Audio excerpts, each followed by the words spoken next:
Good morning. Opening arts വിത്ത് മൈഫിന്റെ ഒരു പുതിയ സെഷനിലേക്ക് എല്ലാ പ്രേക്ഷകരെയും സ്വാഗതം ചെയ്യുകയാണ്. കൂടെയുള്ളത് ഞങ്ങളുടെ റിസർച്ച് ഹെഡ് സൂരജ് സാറാണ്. Good morning Suraj sir. Happy morning Jasmine.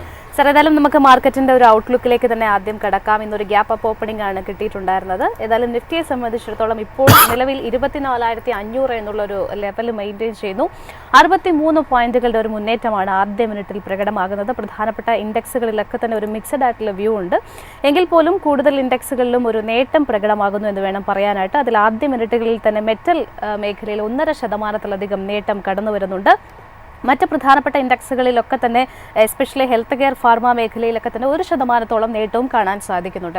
Sir, hand ഓവേഴ്സിലേക്ക് നോക്കുകയാണെന്നുണ്ടെങ്കിൽ തീർച്ചയായിട്ടും ഇൻഫ്ലേഷൻ കണക്കുകൾ തന്നെയായിരുന്നു ഓവർനൈറ്റിൽ ഏറ്റവും പ്രധാനം. ഇന്ത്യയുടെയും അമേരിക്കയുടെയും ഇൻഫ്ലേഷൻ കണക്കുകൾ തന്നെയായിരുന്നു വന്നിട്ടുണ്ടായിരുന്നത്. അതിൽ നമുക്ക് ആദ്യമായിട്ട് താരിഫ് സമ്മർദ്ദങ്ങൾ ഉണ്ടായിരുന്നിട്ടും അമേരിക്കയെ സംബന്ധിച്ചിടത്തോളം ട്രംപിനെ തുണയ്ക്കുന്ന രീതിയിലാണ് ഇൻഫ്ലേഷൻ കണക്കുകൾ വന്നിരിക്കുന്നത് എന്ന് തന്നെ പറയാം. ജൂണിലെ 2.7% നിന്ന് മാറ്റമില്ലാതെ തുടർന്നിരിക്കുന്നു. അതോടൊപ്പം തന്നെ മന്ത് ഓൺ മന്തിൽ വരികയാണെന്നുണ്ടെങ്കിൽ 0.3% നിന്ന് 0.2%ലേക്കുള്ള ഒരു കുറവ് കൂടിയാണ് കണക്കുകൾ കാണിക്കുന്നത്. എഗെയിൻ നമ്മൾ ഇനി ഇന്ത്യയുടെ കാര്യത്തിലേക്ക് വരികയാണെന്നുണ്ടെങ്കിൽ റീറ്റെയിൽ ഇൻഫ്ലേഷൻ 8 വർഷത്തെ ഏറ്റവും താഴ്ന്ന നിരക്കിലേക്കാണ് റിപ്പോർട്ട് ചെയ്തിരിക്കുന്നത്. ജൂലൈയിൽ കണക്കുകൾ 1.6% ആയിട്ട് റിപ്പോർട്ട് ചെയ്തിരിക്കുന്നു. ജൂണിലത്തേത് പരിശോധിക്കുകയാണെന്നുണ്ടെങ്കിൽ 2.1%ൽ നിന്നാണ് ഈ ഒരു കുറവ് രേഖപ്പെടുത്തിയിരിക്കുന്നത് എന്നാണ് കാണാൻ സാധിക്കുന്നത്. തീർച്ചയായിട്ടും ഫുഡ് പ്രൈസിൽ ഉണ്ടായിട്ടുള്ള ഒരു കുറവ് തന്നെയാണ് ഈ കണക്കുകളിലേക്ക് തുണയായിരിക്കുന്നത് എന്ന് വേണം കരുതാനായിട്ട്. സുരേഷ് സാർ, നമ്മൾ എക്സ്പെക്ട് ചെയ്തിരുന്ന പോലെ തന്നെ ട്രംപ് പിടിച്ചിരുന്ന ഒരു പിടിവാശി ഉണ്ടായിരുന്നു. അതായത് അദ്ദേഹം തീർച്ചയായിട്ടും റേറ്റ് കട്ട് എന്നുള്ള ഒരു നിലയിലേക്ക് മുറവിളി കൂട്ടുന്ന സമയത്ത് താരിഫ് ഇൻഫ്ലേഷന് കാരണമാകില്ല എന്ന് ഊന്നി പറയുന്നുണ്ടായിരുന്നു ട്രംപ്. പക്ഷേ അതിനെ പിന്തുണയ്ക്കുന്ന രീതിയിലേക്കാണ് ഇപ്പോൾ കണക്കുകൾ വന്നിരിക്കുന്നത്. എസ്പെഷ്യലി ഇനി ഒരു സെപ്റ്റംബറിലെ റേറ്റ് കട്ട് ഉണ്ടാകാനുള്ള ഒരു ചാൻസിലേക്ക് ഇൻഡിക്കേറ്റ് ചെയ്യുന്ന രീതിയിലേക്കല്ലേ നിലവിൽ US സംബന്ധിച്ചിടത്തോളം ഈ ഒരു അനുകൂലമായിട്ടുള്ള ഡേറ്റ വരുന്നത്? ജാസ്മിൻ, സാഹചര്യങ്ങളെല്ലാം ട്രംപ് പറയുന്നതിന് അനുകൂലമായിട്ട് തന്നെയാണ് കാര്യങ്ങൾ വരുന്നത്. ഇപ്പം നമ്മൾ ഒരു ഗ്ലോബൽ വേൾഡ് എക്കണോമിയെ നമ്മൾക്ക് നോക്കാം. ഈ ടാരിഫ് കാരണം ജയിച്ച രാജ്യങ്ങൾ ആരൊക്കെയാണ്? ടാരിഫ് കാരണം ജയിച്ച രാജ്യങ്ങൾ അമേരിക്കയും ചൈനയും തന്നെയാണ്. മറ്റുള്ളവരൊക്കെ എല്ലാവർക്കും ഇതിനകത്ത് ലൂസേഴ്സ് ആയിട്ടാവുന്നത്. അതായത് ഇപ്പോൾ ചൈനയായിട്ട് പോലും America the only country where America is giving an exemption, അല്ലെങ്കിൽ ഒരു എക്സ്ക്ലൂസിവിറ്റി കൊടുക്കുന്ന ഏക രാജ്യം ചൈനയാണെന്ന് മാത്രം. മറ്റുള്ളവർക്ക് എല്ലായിടത്തും, ഞാൻ ഉദാഹരണം പറയുന്നത് എന്നും സ്വിറ്റ്സർലൻഡാണ്. എനിക്കൊന്ന് സ്വിറ്റ്സർലൻഡിന് ശരിക്കും പറഞ്ഞാൽ ഒരു രീതിയിലും ഈ പറയുന്ന പോലെ അമേരിക്കൻ ഗുഡ്സിന് സ്വിറ്റ്സർലൻഡിലോട്ട് യാതൊരു ബാരിയറും ഇല്ലെങ്കിൽ പോലും സ്വിറ്റ്സർലൻഡിന് വച്ചിരിക്കുന്നത് 39% ടാരിഫാണ് എന്നുള്ള. പക്ഷേ സ്വിറ്റ്സർലൻഡ് എക്കണോമിയെ സംബന്ധിച്ച് വളരെ എന്താ പറയുക നിഷായിട്ടുള്ള ഇൻഡസ്ട്രീസാണ് അവർ കോൺസെൻട്രേറ്റ് ചെയ്യുന്നത്. ഈ വാച്ച് മേക്കിംഗ്, ലോകത്തിലുള്ള റോളക്സ്, ഒമേഗ അല്ലെങ്കിൽ അങ്ങനത്തെ സ്വാച്ച് പോലത്തുള്ള വാച്ച് കമ്പനീസ്, അല്ലെങ്കിൽ ഈ പറയുന്ന പോലെ ഡയറി പ്രോഡക്ട്സ്, നെസ്ലെ പോലത്തെ കമ്പനി, ഇതൊക്കെയാണ് ശരിക്കും പറഞ്ഞാൽ സ്വിസ്സിൽ നിന്ന് ഒറിജിനേറ്റ് ചെയ്ത് വരുന്നത്. അവർക്ക് ശരിക്കും പറഞ്ഞാൽ ഇത് ടൈഡ് ഓവർ ചെയ്ത് പോകാൻ പറ്റുമായിരിക്കാം. ബട്ട് ഈവൻ ദെൻ മറ്റുള്ള രാജ്യങ്ങൾക്ക് ഇത് നെഗറ്റീവ് ആവുകയും ജയിച്ച രാജ്യങ്ങൾ കംപ്ലീറ്റ് അമേരിക്കയും ചൈനയായിട്ട് തന്നെ മാറണു എന്നുള്ള. ഇപ്പോൾ ജാസ്മിൻ പറഞ്ഞ പോലെ തന്നെ ഇപ്പോൾ ഇന്നലത്തെ ഇൻഫ്ലേഷൻ ഡേറ്റ വന്നതോടുകൂടി ശരിക്കും പറഞ്ഞാൽ ട്രംപ് ഇപ്പോൾ പറയുന്നത്, ഞാൻ അന്നേ പറഞ്ഞില്ലേ ടാരിഫ് ഒരിക്കലും നമ്മുടെ എക്കണോമിക്കോ അല്ലെങ്കിൽ US ഇൻഫ്ലേഷനോ ഒരു കോട്ടം ഉണ്ടാക്കില്ല എന്നുള്ളത് അദ്ദേഹം ഊന്നി പറയുന്നു എന്നുള്ളതാണ് അതിനകത്ത് ഇമ്പോർട്ടൻ്റ് ആയിട്ടുള്ള കാര്യം. അതിനെ ശരിവെക്കുന്ന രീതിയിലാണ് US മാർക്കറ്റ് പെർഫോം ചെയ്തിരിക്കുന്നത്. ഇപ്പം നമുക്ക് നോക്കാം, S&Pയും നാസ്ഡാക്കും ഒരു പുതിയ ഹൈയിലേക്കാണ് വീണ്ടും പോകുന്നതെന്ന്. എത്ര പ്രാവശ്യമാണ് 2025 എത്തിയതിനു ശേഷം പുതിയ ഹൈ സ്കെയിൽ ചെയ്ത് പോകുന്നത്. ഇപ്പം ഞാൻ നോക്കുമ്പോൾ S&P 500 ഇന്നലെ 1.13% അപ്പായിരുന്നു, നാസ്ഡാക്ക് 1.39% അപ്പായിരുന്നു, ഡൗ 1.1% അപ്പായിരുന്നു എന്നുള്ള. ഇത് മാത്രമല്ല, ഈ റസൽ 2000 സ്മോൾ ക്യാപ്പ് ഇൻഡെക്സ് ഉണ്ട്, അത് ഏതാണ്ട് എനിക്ക് തോന്നുന്നു 3.05% അപ്പായിരുന്നു എന്നുള്ളത്. So American market is on a roll. അപ്പോൾ ഇത്രയും പ്രശ്നങ്ങൾ അവിടെ ഉണ്ടാവുമെന്നും ടാരിഫ് വരുന്നത് കാരണം കൺസ്യൂമേഴ്സിനാണ് ഏറ്റവും പ്രോബ്ലം എന്ന് പറയുകയും ഒരു പരിധി വരെ അതിനെ ബേസ് ചെയ്ത് റിപ്പോർട്ട്സ് വന്നിട്ട് പോലും അമേരിക്കൻ മാർക്കറ്റ് ഇതിനെ പോസിറ്റീവായിട്ടാണ് എടുക്കുന്നത്. നമ്മൾ ഇന്നലെയും കോട്ട് ചെയ്തത്, ഒരു പക്ഷേ ചിലപ്പോൾ അമേരിക്കൻ മാർക്കറ്റ് ഡിസ്കൗണ്ട് ചെയ്യുന്നത് ടാരിഫും ട്രേഡ് വാറൊന്നും ആയിരിക്കില്ല. അവർ വിചാരിച്ചാണ് ഇത് നോർമൽസി എവിടെയെങ്കിലുമൊക്കെ എത്തും. എല്ലാ രാജ്യങ്ങളും അമേരിക്കയും തമ്മിൽ നോർമൽസിയിലെത്തും. എത്ര രൂപ ടാരിഫ് വഴി അമേരിക്ക ഏൺ ചെയ്യുന്നു എന്നുള്ള ഫാക്ടേഴ്സോ അല്ലെങ്കിൽ ടാരിഫ് എങ്ങനെയാണ് അവിടുത്തെ US ജനങ്ങളെ എഫക്ട് ചെയ്യുന്നതെന്നോ അല്ല മാർക്കറ്റ് ഇപ്പോൾ ഡിസ്കൗണ്ട് ചെയ്യുന്നത്. അമേരിക്കൻ സ്റ്റോക്ക് മാർക്കറ്റ് ഡിസ്കൗണ്ട് ചെയ്യുന്നത് ആർട്ടിഫിഷ്യൽ ഇൻ്റലിജൻസിൻ്റെ കേപ്പബിലിറ്റീസും അതിന് അമേരിക്കയ്ക്ക് ഉണ്ടാവുന്ന ഒരു വാല്യൂ ആഡഡ് ഗ്രോത്തും ആയിരിക്കണം. അതായിരിക്കണം നാസ്ഡാക്ക് ഇത്രയും രീതിയിൽ. അതല്ല, നമ്മളിപ്പോൾ നാസ്ഡാക്കിൽ തന്നെ അല്ലെങ്കിൽ S&P 500 തന്നെ നോക്കുകയാണെങ്കിൽ ഈ ടെക് ഹെവി കമ്പനീസ്, അതായത് എസ്പെഷ്യലി എൻവിഡിയ അല്ലെങ്കിൽ AMD, ക്വാൾകോം പോലുള്ള കമ്പനികൾ, ആപ്പിൾ പോലുള്ള കമ്പനികളുടെയൊക്കെ പെർഫോമൻസ് വെച്ച് നോക്കുമ്പോഴേ, മൈക്രോസോഫ്റ്റ് ഒക്കെ വെച്ച് നോക്കുമ്പോൾ നമുക്ക് മനസ്സിലാവുന്നത് അങ്ങനത്തെ ഒരു രീതിയിലാണ് മാർക്കറ്റ് ഡിസ്കൗണ്ട് ചെയ്യുന്നത്. അതായത് ഈ 1999, 2000s നമ്മുടെ ഇവിടെ ഒരു ടെക് റാലി ഉണ്ടായിരുന്നില്ലേ, അതേപോലത്തെ ഒരു രീതിയിലാണ് മാർക്കറ്റിനെ ഡ്രൈവ് ചെയ്ത് മുന്നോട്ട് പോകണമെന്നുള്ളതാണ് ഇമ്പോർട്ടൻ്റ് ആയിട്ടുള്ള ഒരു കാര്യം. അപ്പോൾ ഈ പറയുന്ന പോലെ ഇന്നലെ മാർക്കറ്റ്, അമേരിക്കൻ മാർക്കറ്റിൽ S&P 500-ഉം നാസ്ഡാക്കും ഈ പറയുന്ന പോലെ റസൽ 2000-ഉം ഡൗ ജോൺസും ഒക്കെ കയറാൻ കാര്യം വേറെ ഒന്നുമല്ല, ഈ ബിനൈൻ ആയിട്ടുള്ള ഇൻഫ്ലേഷൻ ഫിഗേഴ്സ് വന്നു എന്നുള്ളതും അതിൻ്റെ പുറകിൽ ഒരു റേറ്റ് കട്ട് സെപ്റ്റംബറിൽ ഒളിഞ്ഞിരിക്കുന്നു എന്നുള്ളൊരു സാധ്യത തന്നെ ആയിരിക്കണം മുന്നോട്ട് പോകുക എന്നുള്ളത്. പക്ഷേ നമ്മളിപ്പോൾ ഇതിനകത്ത് നമ്മൾ പറഞ്ഞല്ലോ, ഇപ്പോൾ ഏതാണ്ട് 2.7% ആണ് ഇൻഫ്ലേഷൻ ഡേറ്റ അല്ലേ.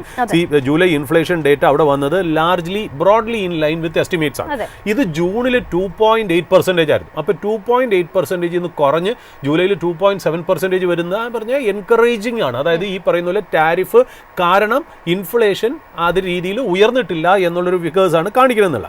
ഇപ്പം നമ്മൾ അതിനകത്ത് കുറച്ചുകൂടി ഡീപ്പായിട്ട് ഞാൻ വായിച്ചപ്പോഴേ US-ന്റെ കോർ ഇൻഫ്ലേഷൻ ഉണ്ടല്ലോ, ഈ കോർ ഇൻഫ്ലേഷൻ എന്ന് പറഞ്ഞാൽ ഇൻഫ്ലേഷനിൽ നിന്നും നമ്മൾ ഫ്യൂവലിനെയും ഫുഡിനെയും എടുത്ത് മാറ്റും. കാര്യം ഫ്യൂവലും ഫുഡും സീസണൽ ആണല്ലോ, പല എക്സ്റ്റേണൽ ക്യാരക്ടേഴ്സ് കൊണ്ടായിരിക്കാൻ പോകുന്നു. റിയൽ പ്രൊഡക്ടിവിറ്റി അഫക്ട് ചെയ്യുന്നുള്ള മറ്റുള്ള ഗുഡ്സ് ആൻഡ് സർവീസസിൽ നിന്നായിരിക്കും. അപ്പോൾ US കോർ ഇൻഫ്ലേഷൻ നോക്കുകയാണെങ്കിൽ ശരിക്കും പറഞ്ഞാൽ 2.9% ഇൻ ജൂൺ ആയിരുന്നു, 2.9% ആയിരുന്നതെന്നും ഉയർന്ന് 3.1% ആയിരിക്കും എന്നുള്ള. അതിൻ്റെ അർത്ഥം ഇനി ടാരിഫ് കാരണമാണോ അത് ഇൻക്രീസ് ചെയ്തതെന്നുള്ള ഒരു അനോമാലിറ്റിയും കൂടെ അവിടെ ഉണ്ടെന്നുള്ള. ടോട്ടൽ ഫിഗേഴ്സ് 2.7 കാണിക്കും, പക്ഷേ കോർ ഇൻഫ്ലേഷൻ കാണിക്കുന്നത് 3.1% ആണ് എന്നുള്ള കാര്യം. നമ്മൾ വീണ്ടും തിരിച്ച് ഇൻഫ്ലേഷൻ ഫിഗേഴ്സ് ആയ 2.7%, 2.8% വരുമ്പോൾ ഗ്യാസലിൻ പ്രൈസസ് ഡൗൺ ആയത് കാരണമാണ് അത് ശരിക്കും പറഞ്ഞാൽ ഡൗൺ ആയത് ഇൻഫ്ലേഷൻ ഫിഗേഴ്സ്. എന്നാൽ കോർ ഇൻഫ്ലേഷനിൽ നമ്മൾ ഗ്യാസലിൻ പ്രൈസസും മാറ്റി വെച്ച് ഫുഡും മാറ്റി വയ്ക്കുമ്പോൾ ശരിക്കും പറഞ്ഞാൽ അത് 2.9 3.1 ആയിട്ട് കൂടിയിരിക്കുന്നു എന്നുള്ള. പക്ഷേ ഇതൊന്നും US മാർക്കറ്റിനോ അവിടെയുള്ള അനലിസ്റ്റുകൾക്കോ നമുക്ക് അറിഞ്ഞൂടാത്ത ഒന്നുമല്ല, അവർക്കറിയാം. അവർക്ക് ഇതൊക്കെ അറിയാമെങ്കിലും ഞാൻ അതാ പറഞ്ഞത്, ഇതൊന്നും അല്ല മാർക്കറ്റ് ഡിസ്കൗണ്ട് ചെയ്യണം. മാർക്കറ്റ് ഡിസ്കൗണ്ട് ചെയ്യുന്നത് വേറെ എന്തോ കേപ്പബിലിറ്റിയാണ്, വേറെ എന്തോ ഒരു പോസിറ്റിവിറ്റിയാണ്. അത് ചിലപ്പോൾ ഒരു പക്ഷേ ആർട്ടിഫിഷ്യൽ ഇൻ്റലിജൻസ് കൊണ്ടുണ്ടാവുന്ന US എക്കണോമിയിലെ ഗ്രോത്തോ അല്ലെങ്കിൽ അവിടെ ഉണ്ടാവുന്ന അത് മുഖാന്തരം ഉണ്ടാവുന്ന എന്താ പറയുക ഒരു development of the entire ecosystem ആയിരിക്കാം മാർക്കറ്റ് ഡിസ്കൗണ്ട് ചെയ്യണമെന്നുള്ള. ട്രംപ് വീണ്ടും പറഞ്ഞു വയ്ക്കുന്നു എന്നുള്ളതാണ് ഈ പറഞ്ഞ പോലെ, ഞാൻ കാരണമല്ല, ടാരിഫ് കാരണമല്ല US എക്കണോമി ഇങ്ങനെ ആയി എന്നുള്ളത്. അതുമാത്രമല്ല, he is considering a lawsuit against Jerome Powell. അത് ഇൻഫ്ലേഷൻ കുറയ്ക്കാതെ ഇൻട്രസ്റ്റ് റേറ്റ് കട്ട് ചെയ്യാത്തതുകൊണ്ടല്ല. എന്തിനാന്ന് വെച്ചാൽ അവിടുത്തെ പുതിയ US ഫെഡറൽ റിസർവ് ബിൽഡിംഗ് ഉണ്ടാക്കിയതിൻ്റെ മണി മിസ്മാനേജ്മെന്റ് നടത്തി എന്നുള്ള കാര്യത്തിൽ ഈ പറയുന്ന പോലെ ഒരു സ്യൂട്ട് ഫയൽ ചെയ്യാൻ ചാൻസ് ഉണ്ടെന്ന് പറയപ്പെടുന്നു എന്നല്ല. ഇപ്പം നമ്മൾ US മാർക്കറ്റിൽ ഇപ്പോൾ ഇൻഫ്ലേഷൻ്റെ കാര്യമൊക്കെ നമ്മൾ പറഞ്ഞല്ലോ. അപ്പോൾ ഈ ഷോർട്ട് ടേം ട്രഷറി yields അല്ലെ short term yields on treasury bonds indicate ചെയ്യുന്നത്, അതായത് ശരിക്കും പറഞ്ഞാൽ അത് ആ ഒരു ഇൻട്രസ്റ്റ് റേറ്റ് എക്സ്പെക്റ്റേഷൻ്റെ ഒരു റിഫ്ലക്ഷനാണ്. അതായത് ഈ ഷോർട്ട് ടേം ബോണ്ടിൻ്റെ yields റിഫ്ലക്റ്റ് ചെയ്യുന്നത് ഒരു ഇൻട്രസ്റ്റ് റേറ്റിൻ്റെ എക്സ്പെക്റ്റേഷനാണ്. അത് ശരിക്കും പറഞ്ഞാൽ നമ്മൾ നോക്കുകയാണെങ്കിൽ നമുക്ക് മനസ്സിലാവുന്നത്, അതും അതിൻ്റെ ഫ്യൂച്ചേഴ്സ് നോക്കുകയാണെങ്കിൽ 88% of the market participants feel that there will be a interest rate cut of 25 basis points in ഈ പറയുന്ന പോലെ സെപ്റ്റംബറിൽ വരുന്ന FOMC മീറ്റിങ്ങിൽ. അത് ശരിക്കും പറഞ്ഞാൽ ഞാൻ പറഞ്ഞില്ലേ, ഈ ഷോർട്ട് ടേം ബോണ്ടിലുള്ള ഈൽഡ് ആണ് ഒരു വിധത്തിൽ അങ്ങനെ ഒരു എക്സിബിറ്റ് ചെയ്യുന്നത്. അത് എങ്ങനെ വരും എന്നുള്ള കാര്യം എനിക്കറിയില്ല. US ട്രഷറി സെക്രട്ടറി ഉണ്ടല്ലോ, അതായത് ട്രഷറി സെക്രട്ടറി സ്കോട്ട് ബെസന്റ് പറയുന്നത് 50 basis points കട്ട് ചെയ്യണമെന്ന്. എന്നാൽ മാർക്കറ്റിൽ 88% പൊസിഷനിങ് ഏതാണ്ട് 25 basis points കട്ട് ചെയ്യാനും ഉള്ളതാണ്.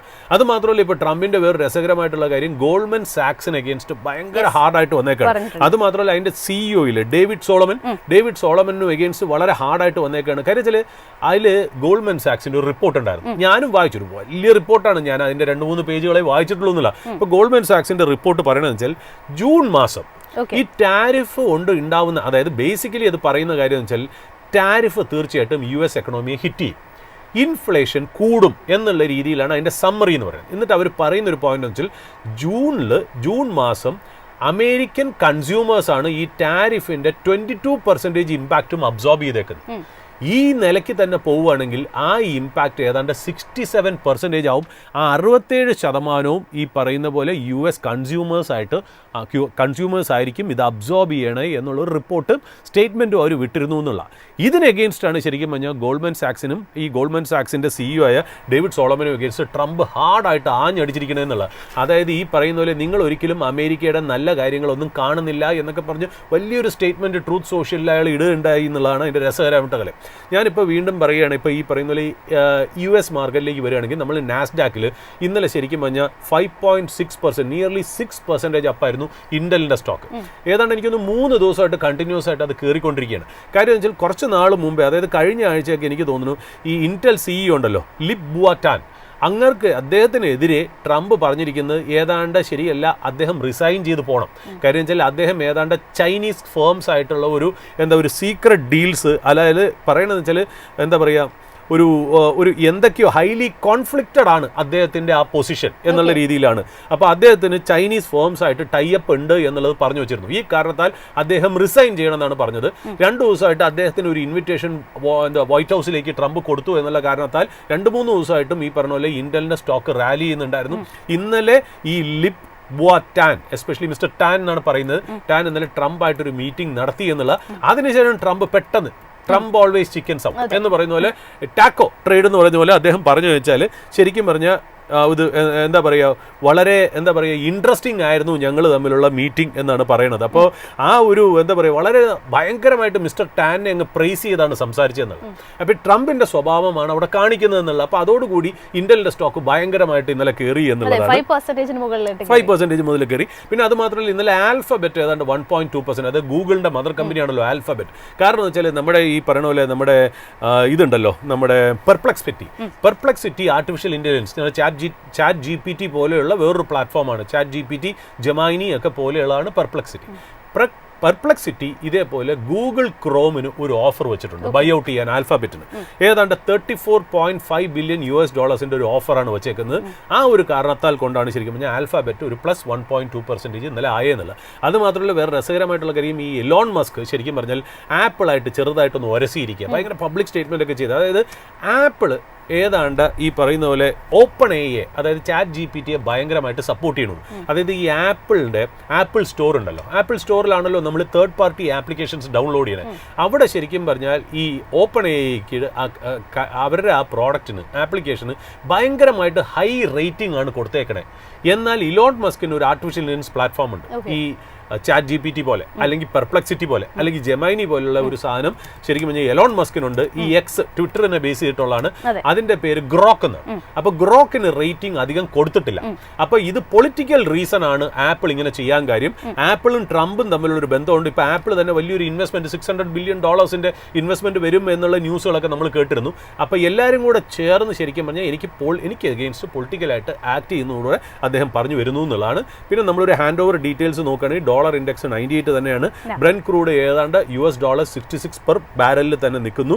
ഈ പറയുന്ന പോലെ നമ്മൾ ഇന്നലെ റിപ്പോർട്ട് ചെയ്തിരുന്നു, അത് ഇന്ന് വളരെ പബ്ലിക്കായിട്ട് വന്നു. നമ്മൾ ശരിക്കും പറഞ്ഞ റൂമറിലാണ് നമ്മൾ ഈ പറഞ്ഞത്. അതായത് ചൈന NVIDIAയിൽ നിന്ന് ചൈന മേടിക്കുന്ന അല്ലെങ്കിൽ NVIDIA ചൈനയിലേക്ക് എക്സ്പോർട്ട് ചെയ്യുന്ന ആ സെമി കണ്ടക്ടർ GPUs ഉണ്ടല്ലോ, അതായത് H20 എന്ന് പറയുന്ന chips Chinese government firms avoid ചെയ്യണം എന്നുള്ള രീതിയിലേക്കാണ് ഒരു ഡിക്റ്റാറ്റ് വന്നേക്കണേ എന്നുള്ളത്.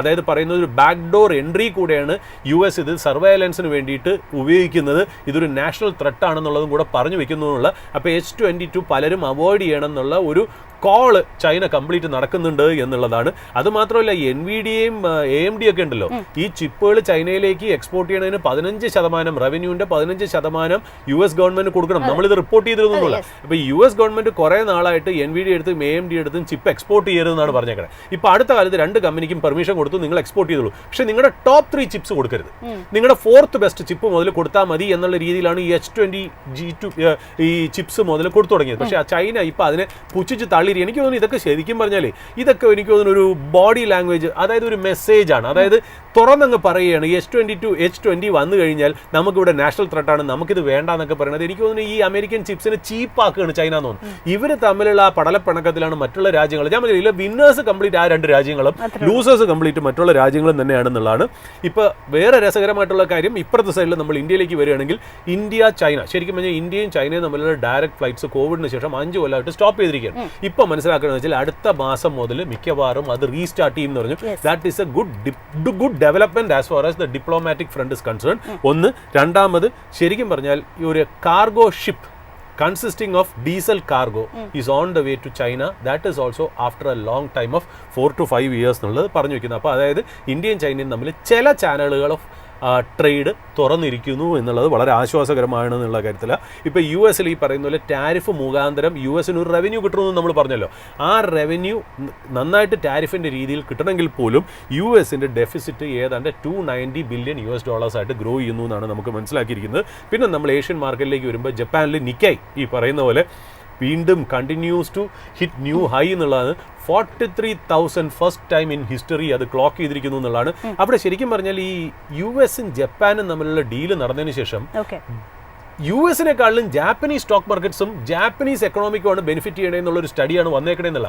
അവിടെയുള്ള മാനുഫാക്ചറിങ് കമ്പനീസ് ഒക്കെ വളരെ ഓപ്റ്റിമിസ്റ്റിക് ആണ്. കമ്പനികൾ ശരിക്കും പറഞ്ഞാൽ ഒരു ഹൈ വളരെ ഹൈ എക്സ്പെക്ടേഷൻസിലാണ്. ഇതൊക്കെ തന്നെയാണ് ശരിക്കും പറഞ്ഞാൽ നിക്കൈ മാർക്കറ്റിൽ റിഫ്ലക്ട് ചെയ്തു എന്നുള്ളതാണ്.